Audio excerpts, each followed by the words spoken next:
we're all humans, we're all people, we all have a mind. It could get broken, it could get fractured, it could get bruised. And actually it's how do we create a culture that supports that and notices that and then puts proper policies and strategies into place.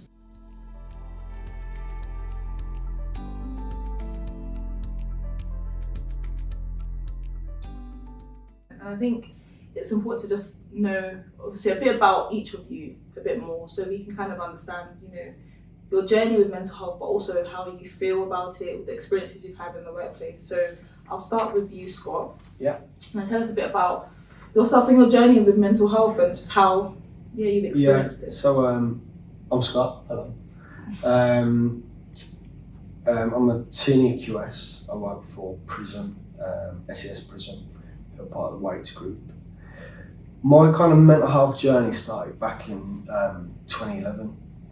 I had a fall from 40 feet. Meant I had broken a few bones, fractured my coccyx, had a traumatic brain injury. Kind of my journey since 2011 has all been about my own mental health and my progress. I had to learn how to walk, read and talk again. And just my journey to get to this point. I've done my degree, done my chartership, and I'm sat here with you guys talking about mental health in 2024. It's crazy to think of where I've come from, where I am now, to speak about it so kind of openly. It's good. It's really good. Really. And thank you for coming to speak about it. Yeah. Thank you for kind of having me. Like I say, I'm sat with two great guys, and I'm just a senior QS. I've only been a member for a few years, so like I said to Ruth, it's now my point in life. It's about sharing my experience to help others that are less fortunate than me. Yeah, definitely. So Ruth, what's your experience with mental health? And share a bit about who you are. Okay, so hi, I'm Ruth. I work at Gerald Eve. I've been there for 18 years now. Sort of in the day job, I'm the senior associate, and I do work for Pizza Express and other corporate clients, which is great. Being there for that long, I've had some pretty major life events in that time. So 2 kids, marriage, unfortunately then divorce, and that was really messy and really stressful. They've been really supportive through that. But my whole reason, I guess, is my ex-husband died by suicide. It would be 7 years this December, and it was so traumatic for me, my kids, his extended family. Unfortunately, I know some other people who took that route, and to me it's quite a permanent solution to what could be a really impermanent situation or feeling. And so, to my mind, if I can help people in terms of awareness, and just to help one family not go through what we went through, and are still going through, and the kids will still forever, then my mission is complete, basically. So that's why I'm here. That's it. That's what I say. If we could just have that one person, just get through a difficult time and space. That's it. I mean, mission done. My cousin, bless him, he said to me he was feeling quite dark, and he said, "I just thought of your girls." And I thought, crikey. So that was quite emotional for me. So yeah, that's me. Tim, what's your experience with mental health? It's been a bit of a long journey. So Tim Smith, I work at RSS, head of thought leadership analysis, been here 5 years as of last week, which is quite a long time. My journey, so I have complex post-traumatic stress disorder. I had a pretty abusive childhood, was born to 2 alcoholics, so that was pretty tough. My dad died when I was 15 of alcoholism, and that had a big effect on my mother, and her alcoholism got a lot worse.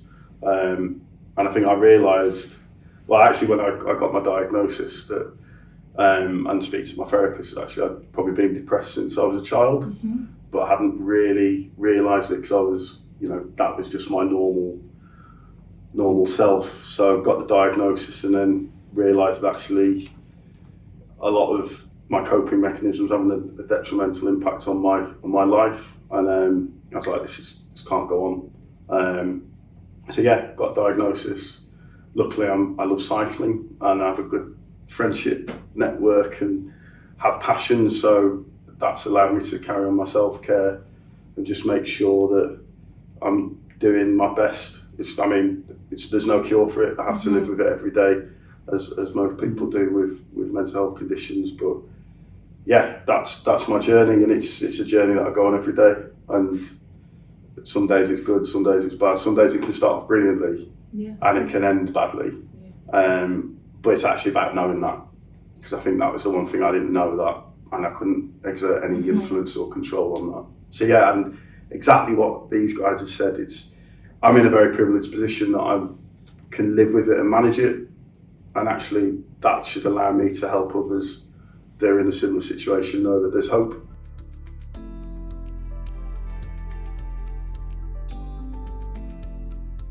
What do you think the picture is at the moment of the built environment in terms of the relationship with mental health and how it's viewed, how it's experienced? What would you say it looks like at the moment? So I think, obviously I'm in consultancy, so we have so many great initiatives to help people's sort of mental health well-being, but I think sometimes it occurs to me that it's quite reactive to, as Scott said, if you've got an issue, you'll go to somebody then. But I think my interest, as well as giving that amazing support for people who've got conditions, is just giving people the ability to talk about how they're feeling, like we did at the beginning. You hear of people who have meetings and you rank yourself that day out of 10 or whatever. Yes. And to give people the ability and the tools to look after themselves in terms of mental health or mental wealth, whatever you want to call it, in a really proactive way. But I think a key part of that is being able to talk about it and have that trust, as you said. And that can be really tricky. I mean, at the beginning of my career, I know I had therapy, but I told people I was going to the doctors. Whereas I think now everything's changing, I think, a bit more as a society, and therefore the built environment is having to come with that. Yeah. But perhaps we are a little bit more behind, Yes. I would say, compared to other industries. So I think, just looking at other industries and going, right, that's what we need to do. Yeah, definitely. I think there's something to be said about that trust and being able to have those spaces. And I'm going to come to you, Tim, about, being in a leadership position. How important do you feel leaders play in creating those environments, those organizations that have psychological safety for individuals and teams to be able to talk about their mental health and the experiences that they've gone through? I think we've come a long way. I think previous organisation I've been at, I was scared because I had a mental health crisis over there, and actually I was essentially treated like I was something broken and actually not able to do my job when I returned to work. And having a mental health condition, my condition actually means that I probably don't trust many people. So actually sharing that information is a huge thing. I think where we are now, and I've said this before, I think RICS is brilliant in the sense that it's created a culture where there is that trust and actually being able to come forward. But it's also that thing in being like, I need to do this because I can't live basically a lie and wear a mask every day, because that ultimately is not sustainable. I think leadership, it's at every level. I mean, I lead a team. I have a duty of care on them. That if I'm not looking after my mental health, then I can't be an effective manager or an effective leader. So I think there's that bit that I look at, but also I think the culture that you create comes from leadership. They set the tone, and it can't just be words. There have to be actions. It can't just be in hollow initiatives. It's great having mental health first aiders and wellbeing champions, but unless you're doing stuff like this, where you're raising awareness and actually trying to normalise it and destigmatise it, those mental health first aiders are not going to be talking to anyone. because no one's going to come forward, because nobody has the trust or the belief that will happen. It's about setting policies and strategies. We create truly inclusive environments, which means people with mental health conditions. And let's face it, it's not whether you've just got a condition, like that's fine, but anybody can have dark times, can feel down, can actually have mental health crises. It just could come out of anywhere. And I think it's that acceptance and that recognition and that empathy that we're all humans, we're all people, we all have a mind. It could get broken, it could get fractured, it could get bruised. And actually it's how do we create a culture that supports that and notices that and then puts proper policies and strategies into place.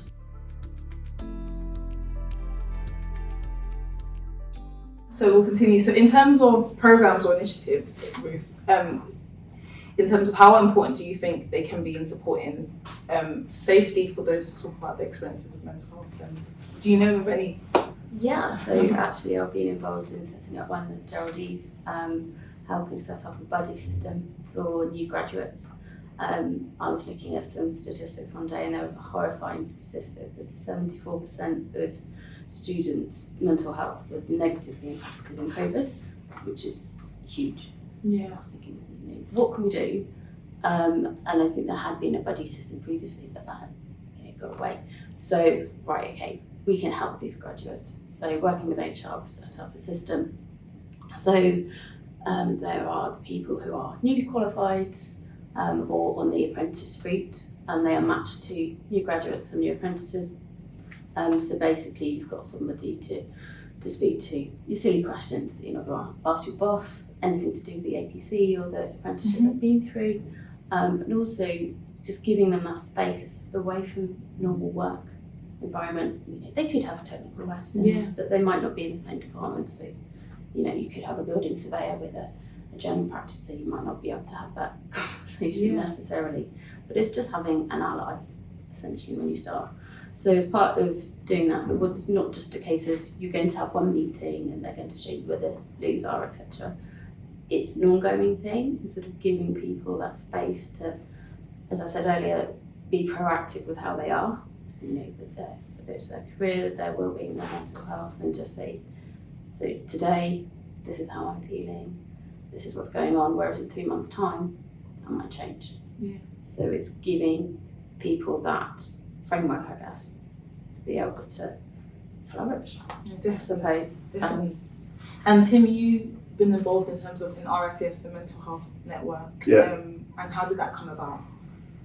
I think it's the great group of people that actually care about mental health and actually promoting mental health at work and creating a safe space for people to come together to talk honestly about their mental health with people that they can trust, or hopefully learn to trust in that group, and have that thing, it's okay not to be okay, you're not alone, and actually just grow that. So yeah, we set up the Mental Health Network. It's still fledgling, and it's hopefully, and the great work that you guys have done here, the DEI team, in just building out the networks, and it's about just being part of that, and working to create a better environment for those with mental health conditions or those that are suffering with poor mental health. And just really feeding into a culture that is actually inclusive. And then we have the mental health first aiders, but as I said, that's and the wellbeing champions, because we've got a global network, which is brilliant, because obviously there's different cultural differences in different markets and people treat mental health in different ways. But I think RHS is brilliant in that it's actually recognised the power that it has and actually the responsibility it has of their employees. And actually, I think the thing is, if we can do this stuff over the Mental Health Network and the stuff we're doing today, whether it's in the professional or internally, we can start getting those conversations. And as I said, then mental health first aiders and wellbeing champions will actually be able to put the skills to use.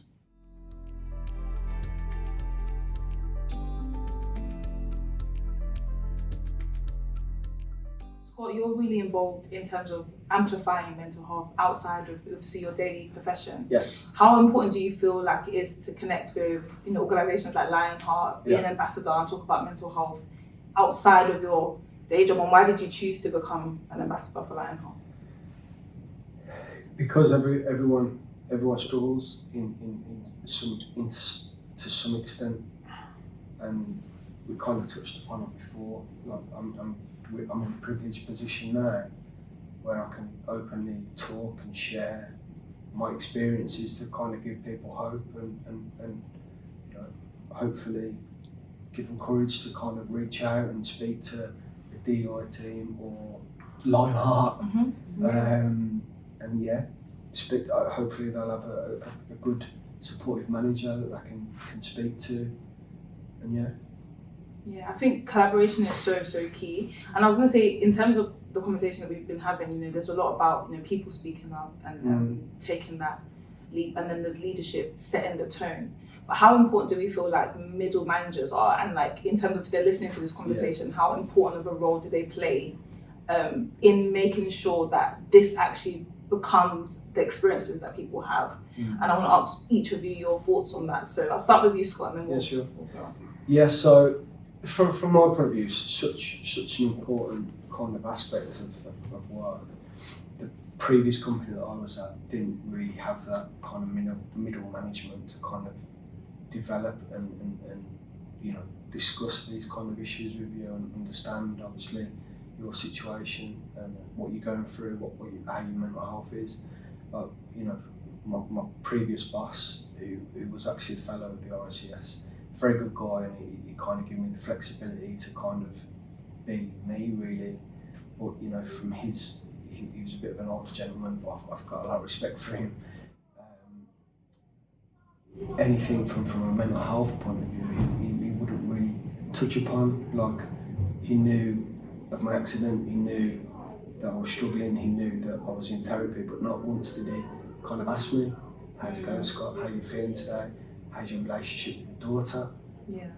Which I'll probably come on to in at some point, but yeah, so back to your question, yeah, really important to obviously understand people and show that empathy that you need to kind of progress as human beings and flourish and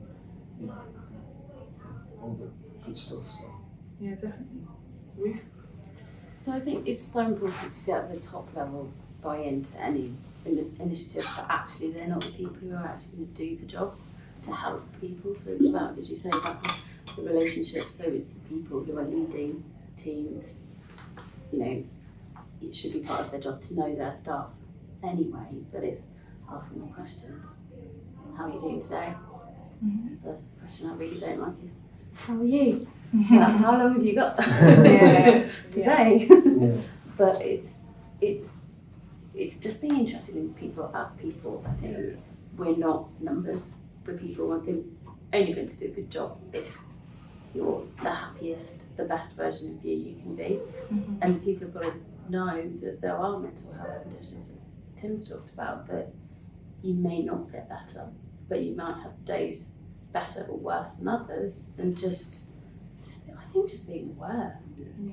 You're not going to cure somebody necessarily. Do you agree, Tim? Do you think? Oh yeah, I mean, completely agree. I think just you've hit the nails on the head. Yeah. Which is that your line manager, middle are so key. You're the ones that you probably interact with most, or will actually be that you will interact with in terms of talking about how you are feeling if you're not feeling well, or they'll be monitoring how you're performing at work. But unless they actually understand you as a person, like, it's ultimately we're just people, like, and you need to understand, like, get to know people, be curious, understand how they work. Like, I look at the thought leadership team, I'm like, there's 12 individuals, like, they're not a homogenous group. We all work and live the same and have the same experiences, and I think a lot of managers fall into the pitfall of just being very functional, and actually that's when you not get the best out of people. And that's actually when you're the people that might have fragile mental health could fall into a really bad state, but actually feel really isolated because nobody's actually checking and seeing how they're doing. So yeah, I mean, they're vital. You have brilliant middle managers, but you also have poor middle managers. And it's not that they're not interested. I just don't think you have some people who are just empathetic people that care, and you get others that they do care, but they just haven't had that training about actually this is what you need to do, because it's not their natural way of doing things. And I think that's really key. I think Sorry, I was going to say, can I just sort of, there's a good sort of point that I'd like to sort of mention. So I've kind of been on both scales of the kind of poor middle management and the kind of better kind of middle management. So the company that I've just joined at, I've been at 3 weeks this week. So SES Prison, which is the off-site manufacturer arm of Weights Group. So I've been there 3 weeks, and obviously introductions, inductions and whatnot. And the first thing I've done when I've done the introductions online was obviously see something from the chairman, viewed this online, and he was talking about people before profit.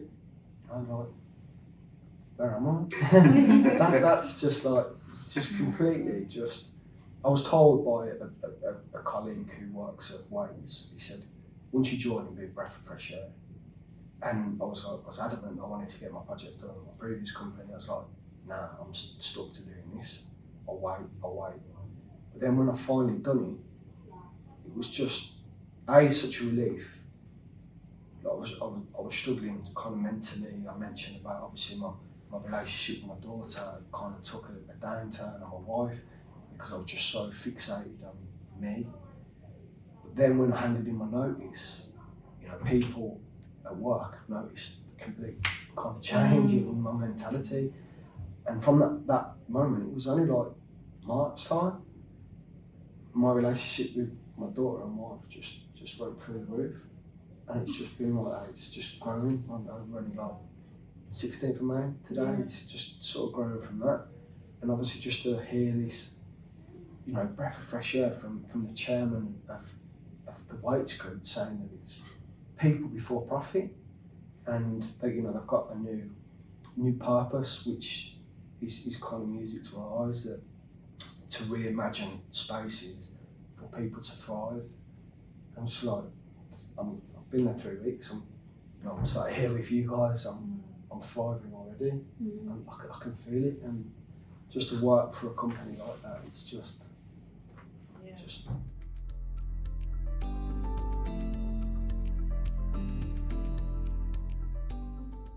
It is Mental Health Awareness Week, and I think at this point, obviously, a lot of times people say it's okay not to be okay and whatnot, but sometimes people are not okay, right? And I think in this conversation, if someone was listening to it over time, this week or later on, what is something that each of you from your personal experiences, not just professionally, would advise someone that might be struggling right now and you want them to take away and, it's helped you maybe in a time? What is something that you would say to someone struggling at the moment or going through difficult experiences? Because different people might not say struggle, but they're challenged at the moment or they're feeling that it's a lot. What would you say to them? Talk. Speak. Talk about your problems. I'm very lucky. I've got a wife who I adore. She's just been someone that I could speak to all the way through my journey, and I'm one of the lucky ones that I've got someone that will sit and listen and advise and tell me what to do, what not to do. And she knows me inside out. We've been together for 18 years, and she just knows the minute that I'm struggling. She just says, Scott, you need to do meditation. She can just see me struggling, and that's, I don't know, I say that she's gifted, but to me she is. And so back to your question, talk, find someone that you can talk to, speak to Lionheart, speak to the DI team here, speak to these guys. Yeah, I think I'd say, first of all, say it's okay.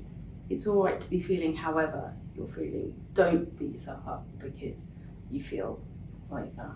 I've had some really tricky times and just almost like stop. Say it's all right, I can stop. I don't need to carry on like a hamster. take yourself off that wheel for a moment, however long you've got, just to take away, and then, okay, am I safe? Have a drink, whatever, and then it's just got to talk to somebody, find the right person for you. It could be your boss, might not be your boss, could be HR, whoever, or someone, a friend. I lent on my friends so much. I've got some amazing friends. My mum, I couldn't have got through the last few years without her. That's making me all emotional. She's a very strong lady, and it's the lack of judgment that I know is there, and that you can get that from a lot of different places. And find someone in your corner. Definitely. What do you think? I mean, I echo everything that these guys have said, but I think when you're in those moments, it's scary. It's horrible. And yeah, I mean, I've been in some very, very, very dark places, and yeah, sometimes there's a couple of occasions where if I hadn't had someone's help, I actually wouldn't be sat here today. I think that was the point. Of like, getting help is scary, but it's a lot less scary than being there. Oh yeah. And when you realise that, and also thinking there's people that love and care for me, which is hard when you're in that because it's so consuming. If you can remember that, and you remember that where you are now, it will pass. But well, it's a journey. But you need to get help, and it's small steps. Don't just jump straight to therapy because that's huge, or counselling. Exactly what you said. Find people that are in your corner that you trust, whether that's at work or whether it's at home, and actually confide in them and talk. It's hard for men.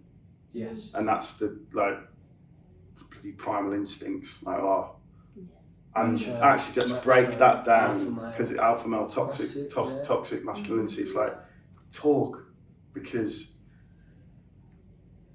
you can get through it, and people want you to get through it, and people help you get through it. Yeah, I mean, I'm going to say something that's quite emotional actually, thinking back on it. If my ex-husband had been at his own funeral, to know how many people cared for him. I think he thought he was quite alone. I didn't have lots to do with him, obviously we weren't together when he died. But if he could have seen that, he probably possibly wouldn't be where we are. Yeah. And so I think it's really easy to think so negatively, but you need that help to get to where you want to be. But I think that, as we were saying, things will change. This too shall pass, It sounds quite trite, but it will. Yeah. One day. Yeah, and I think it's like what all of you have said in terms of like, you see people in the professional capacity and you just see, they don't look like they're going through this. And I think there's a lot of times I've learned over the years that what does mental health look like, right? It looks in so many different ways, and so you can see someone for what they're showing you, but it doesn't mean that's who they are, what they're actually going through. And everybody, like you said, Tim, before, about being humans, being people first, and that's what we are. And we all share emotional, difficult, challenging, different experiences. And I think we all have a mental health, and it's all about having these conversations, creating these safe spaces where we can talk like this. And not only that, I appreciate all of your vulnerability in sharing, because it's challenging for me. I'm still learning how to be more vulnerable, and you guys are great inspirations of doing that. So thank you for speaking today, and thank you for sharing your stories and your time, and thank you. No, thank you. Thank you. Thank you for having me. Thank you too. Yeah, thank good you. to meet you.